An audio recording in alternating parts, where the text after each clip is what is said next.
So Disney had their big shareholders announcement, and wow, that was a lot more news than I thought I was going to get.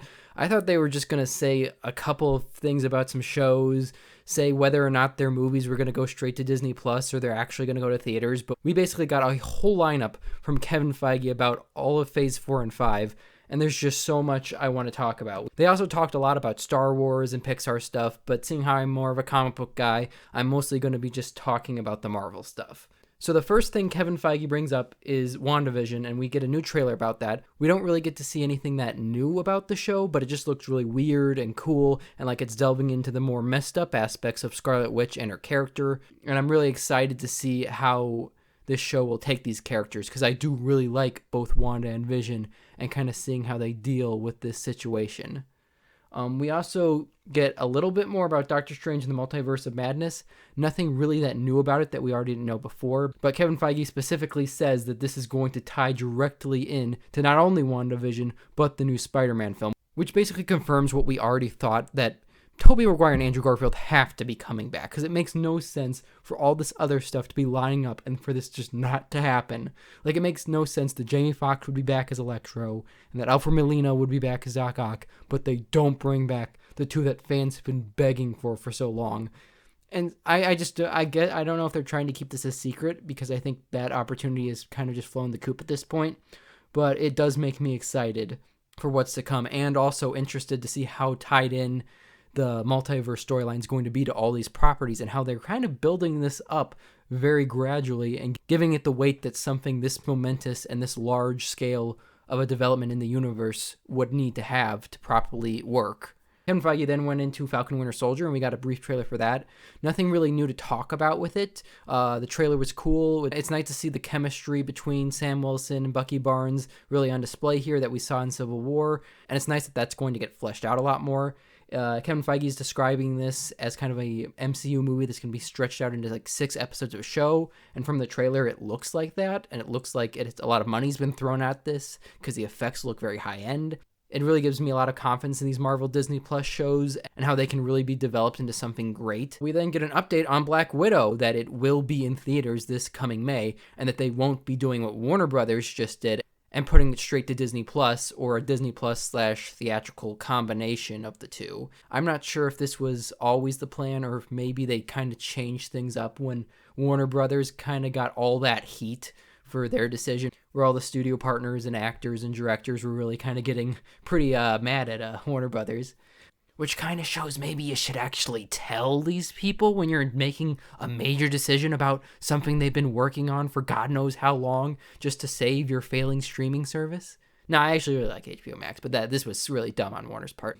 And I can see why Disney might want to try and distance themselves from this. We then got a new trailer for the Loki show, and it's being described as a crime thriller, and that mixed with the time travel element and this time travel agency, and that Loki's going to be arrested and then maybe joining this, really seems interesting. And I think a crime thriller is kind of both a very weird but weirdly perfect kind of genre to go for with Loki. I'm also glad that they're not resurrecting Loki from Infinity War, and that is a death that may be staying permanent in the regular MCU timeline.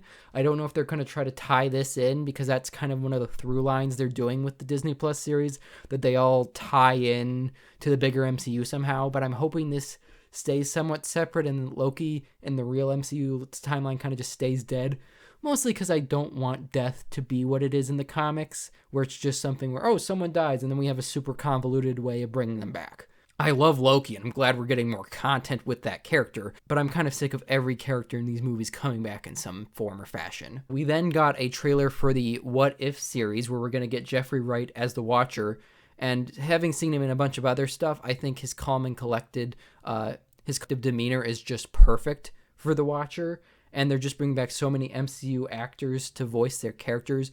It's going to be really great to get to see Chadwick Boseman, like, even just voicing the character of T'Challa one more time, since his death was so sudden and tragic. It's nice to have at least something of him to, like, send him off on. But overall, I think taking the what-if concept of those comics and showing, oh, what if we change an element? What would the universe be like? And doing that with the MCU is just a brilliant idea. And making it animated just makes it more practical, because, you can get all these actors to come in and just go into a studio for like an hour more than you can get them to show up and get in costume and makeup on set. And the animation looks very quality. The type of stories that they're doing look pretty interesting. Like, we're going to get a Marvel Zombies. We're going to get Black Panther if he was Star-Lord. And we're going to get Agent Carter if she was Captain America, or I guess Captain Britain in this universe. But overall, it just looks really interesting, and I'm looking forward to that. We also got to hear a bit more about the Miss Marvel show and how Iman Vellani was cast as the character. Miss Marvel is a very popular character, and I can see why they want to delve into that character. Iman Vellani, I'm pretty sure, is like an unknown that they're bringing in as a cast, and I'm really glad about that because I just like to see unknown actors get a chance. And Marvel has not really disappointed us when it comes to casting in the past, so I'm pretty sure she'll be great because Marvel just has such a great track record when it comes to casting for the most part. We then go into Captain Marvel 2. When it comes to the first one, I'm like one of the few people who just kind of has a middle-of-the-road opinion on this movie. It seems that everyone either really thinks it's the greatest movie of all time and is so inspiring and great, or they just hate it and they think it's the worst thing possible. And I kind of roll my eyes at both because I don't think it really exemplifies either. I think that the first one could have been much improved, but I think it still did things well enough that I enjoyed watching it. At the same time, I'm kind of glad they got a new director to maybe make things a bit better than it ended up being with the first one. I also think it's really interesting to see that Miss Marvel will be in Captain Marvel 2, and it's going to be tying more into the Disney Plus series, which kind of shows how much importance Marvel is putting into these Disney Plus series and how much Disney in general is banking on Disney Plus and putting all they can to make sure as many people as can buy it, which this new stuff is the only reason I'm subscribed to Disney Plus. I didn't subscribe to see all the movies I already own or have already seen. I subscribed for The Mandalorian and all the other new Star Wars and Marvel content we're getting. That's what's really interesting me in Disney Plus, and I'm glad that Marvel's really taking advantage of it. We also had a little bit more talked about the Hawkeye show and how Haley Steinfeld has been officially announced as Kate Bishop. Haley Steinfeld's a great actress. I've seen her in a bunch of stuff, and she's really great in both True Grit, Edge of 17, and a bunch of other stuff. So I think she'll do just a phenomenal job as Kate Bishop. And it's going to be nice to get Hawkeye a bit more in the forefront since he's always been kind of just the other Avenger. And it's nice to be able to give him a bit more to do. And it's going to be nice to see a bit more from him and delve a bit more into that character. And also, I think just having that Kate Bishop relationship developed could be very intriguing. We're also getting the She-Hulk show, where Tatiana Maslany was officially cast as She-Hulk. And once again, have never really seen anything with this actress. She's won some awards, so unlike Miss Marvel's actress, I wouldn't say she's an unknown.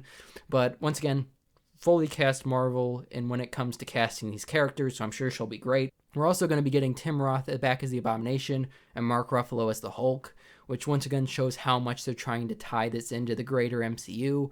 And I'm just really glad that we're going to get something tying back to the Incredible Hulk, which I think is underrated. And it's nice to see that it's going to be actually acknowledged a bit more because it's always been kind of the distant stepchild of the MCU that we just don't talk about apparently. And also Mark Ruffalo, I just was worried they weren't going to have him in there because he's kind of an essential part to She-Hulk's origin, being her cousin and how she gets her powers. So I'm glad that's coming in. Also, just really like Mark Ruffalo. Is it just me or did they really listen to Godzilla Mendoza's recommendations for this series? Because they're bringing back Tim Roth as the Abomination and Mark Ruffalo as the Hulk. So it just seems like those are two things he brought up as kind of essentials for this series. I'm wondering if they just used what he said as a blueprint. But, for all I know, they had this stuff mapped out far in advance. Also, they mentioned in She-Hulk how we're going to get a bunch of cameos from MCU characters. And, since it's a lawyer show, maybe we can see another lawyer from the Marvel Cinematic Universe. Kind of makes more sense than cramming him into Spider-Man 3 with already a billion other characters in it. We also got a bit more about Moon Knight, about how that's going to be kind of an adventure Indiana Jones-like type series.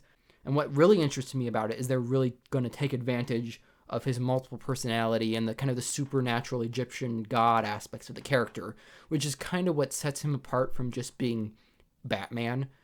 Yeah, it's kind of disappointing that since it's Disney, they're not really going to go as dark as a lot of people probably want them to, or as dark as the comics have gone. Which is why a lot of people were kind of hoping Moon Knight was going to get a Netflix show back when the Marvel Netflix shows were in full swing.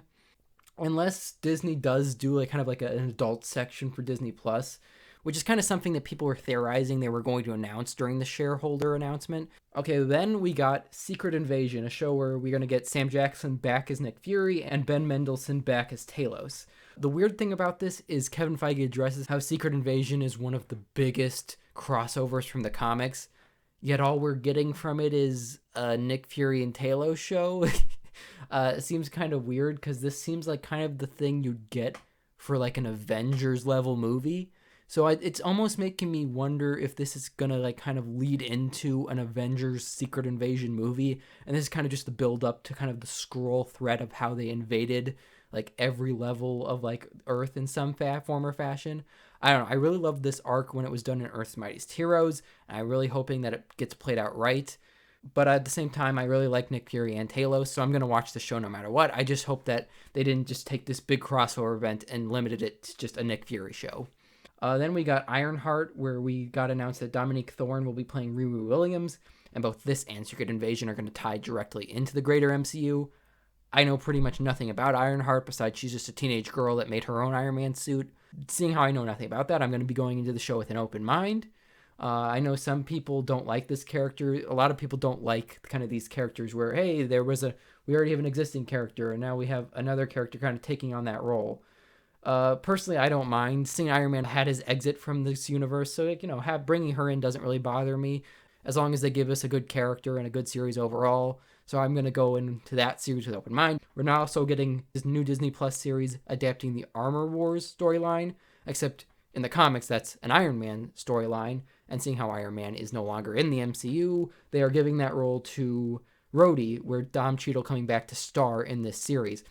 Some people might be bothered by that because they think of this as purely an Iron Man story and are not happy that it's being done without him.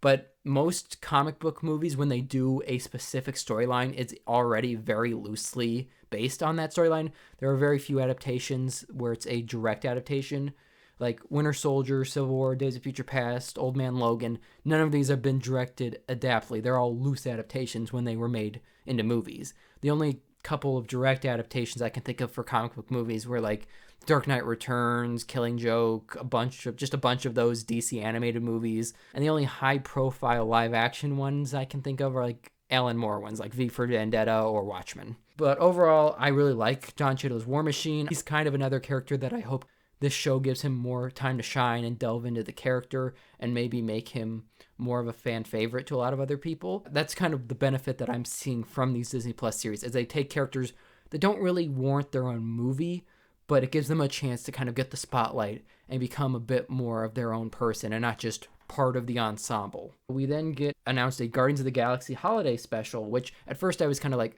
okay, really, this seems a bit pandering, but the fact that James Gunn is going to be writing and directing it kind of makes me think, okay, this can actually be something pretty good. And it's going to be shot at the same time Guardians of the Galaxy 3 is going to be shot, which I guess is smart. Like, you already have all the cast there, might as well just take advantage of it. It also was announced that we're getting I Am Groot shorts, which is a bunch of little shorts about Groot, which I'm kind of iffy on because this kind of just reminds me of what Disney Plus did with Forky from Toy Story 4. They did a bunch of shorts with him that I tried to watch and I got pretty much nothing out of. So I'm hoping maybe there's a little bit more substance to this.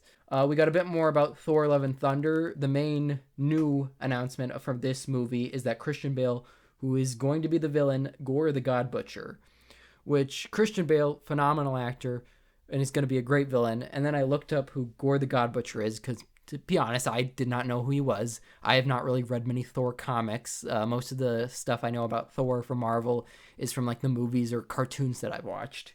But kind of the history of this character seemed very intriguing and seems like it could lead to a great villain, especially in the hands of Christian Bale, of kind of this person who had lost everything and felt like the gods abandoned him. And then when he realizes the gods are real, he feels like he needs to get some vengeance on them. And that's just a character I think could be phenomenal in Christian Bale's hands. We then got Ant-Man and the Wasp 3, which is officially named Quantumania.